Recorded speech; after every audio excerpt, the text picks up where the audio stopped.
শিক্ষক ঐক্য জিন্দাবাদ। নমস্কার সম্মানীয় দর্শক মণ্ডলী, সম্মানীয় শিক্ষক শিক্ষিকাবৃন্দ।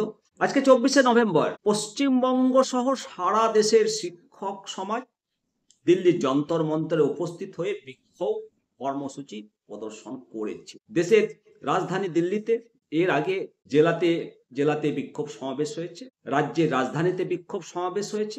এবার দিল্লির রাজধানীতে ঐতিহাসিক বিক্ষোভ সমাবেশ হলো। আমরা লক্ষ্য করলাম কেন?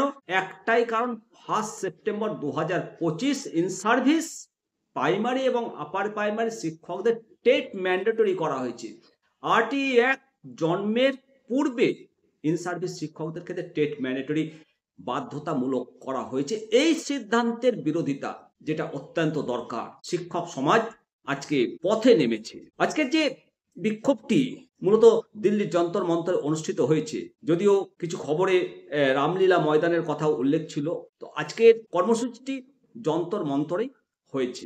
সুপ্রিম কোর্টের একটি রায়ের পরিপ্রেক্ষিতে ইন সার্ভিস শিক্ষকদের টেট বাধ্যতামূলক করা হয়েছে। এর বিরুদ্ধে শিক্ষকরা কেন্দ্রের কাছে আইনত হস্তক্ষেপের মাধ্যমে এই রায়কে অকার্যকর করার এবং চাকরির নিরাপত্তা নিশ্চিত করার দাবি জানায়। পশ্চিমবঙ্গ, উত্তরপ্রদেশ, কর্ণাটক, তামিলনাড়ু, ঝাড়খণ্ড, ছত্তিশগড়, গুজরাট, হিমাচল প্রদেশ, আসাম, পশ্চিমবঙ্গ সহ 22টির বেশি রাজ্যের লক্ষাধিক শিক্ষক আজকে উপস্থিত হয়েছে। উদ্দেশ্য, শিক্ষকদের যুক্তি যে তারা ইতিমধ্যে নিয়োগ প্রক্রিয়ার মাধ্যমে নিযুক্ত হয়েছেন এবং বছরের পর বছর ধরে তারা শিক্ষকতা করছেন, তাই এই নতুন টেট বাধ্যতামূলক একেবারে অন্যায়, অন্যায্য, অসাংবিধানিক।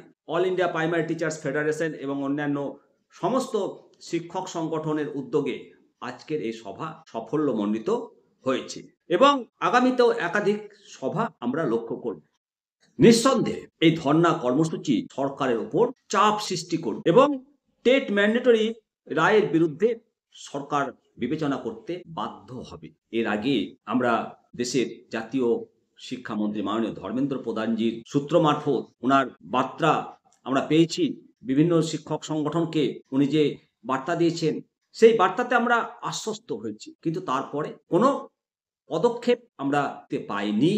সেই কারণে এই ধর্ণা কর্মসূচি, বিক্ষোভ কর্মসূচি, এই ধর্ণা কর্মসূচি অত্যন্ত গুরুত্বপূর্ণ। এখনো মাননীয় সুপ্রিম কোর্টে রিভিউ পিটিশন গুলো হয়নি।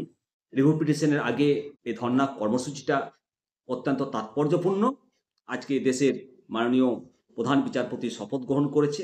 আজকে এই ধর্ণা কর্মসূচিটা অত্যন্ত তাৎপর্যপূর্ণ অর্থ বহন করে এবং সামনে শীতকালীন অধিবেশন, এই শীতকালীন অধিবেশনের আগে এই ধর্ণা কর্মসূচিটা অত্যন্ত তাৎপর্যপূর্ণ। নিঃসন্দেহে শিক্ষকদের যে দাবি টেট ম্যান্ডেটরি রায় বাতিল, তাদের যে চাকরি হারানোর ভয়, সরকার তাদের চাকরিকে সুরক্ষিত করার দাবি জানাচ্ছে সরকারকে। সরকার বাধ্য হবে শিক্ষকদের এই ঐক্যের কাছে, শিক্ষকদের সম্মিলিত দাবির কাছে অবশ্যই বিবেচনা করতে বাধ্য থাকবে এবং শিক্ষকদের সাথে সরকার আলোচনা করবে।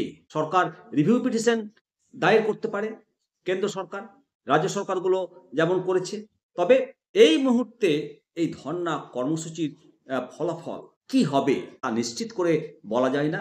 তবে এই যে প্রতিবাদ, শিক্ষকদের দাবি সরকারের কাছে পৌঁছে যাবে এবং সরকার ভাবতে বাধ্য হবে। কারণ যে সমস্ত ইন সার্ভিস শিক্ষকগণ 20 বছর 25 বছর ধরে চাকরিরত অবস্থায় আছে, তাদেরকে টেট বাধ্যতামূলক করা যায় না। আরটিই অ্যাক্ট জন্মের পূর্বে, বহু পূর্বে যে সমস্ত শিক্ষক শিক্ষিকাগণ চাকরি করছেন, তাদেরকে রেট্রোস্পেক্টিভ প্রভাব দিয়ে প্রভাবিত করা, এটা অসাংবিধানিক, অন্যায়, অন্যায্য।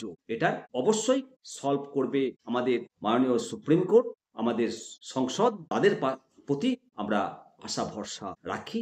অটুট আশা ভরসা ছিল, আছে, থাকবে। অবশ্যই সমস্ত দর্শক মণ্ডলী, আপনারা আপনাদের মতামত। জয় হিন্দ, জয় ভারত।